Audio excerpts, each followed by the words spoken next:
80s, babies!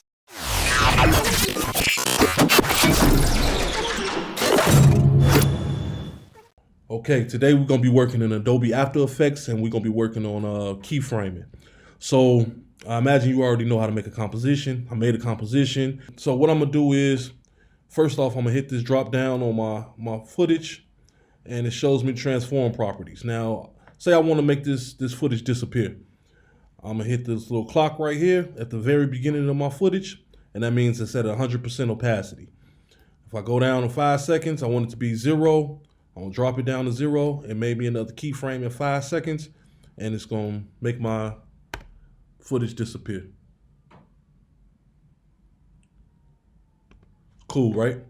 You can also do this with all the other properties and effects. You can go to scale, position, everything is normal. At 5 seconds, I want this scale to be way bigger and I want it to move. And there you have it. I just made motion out of a still tripod footage, and that's how you keyframe basically. Hope you guys learned something. See you next time. Peace.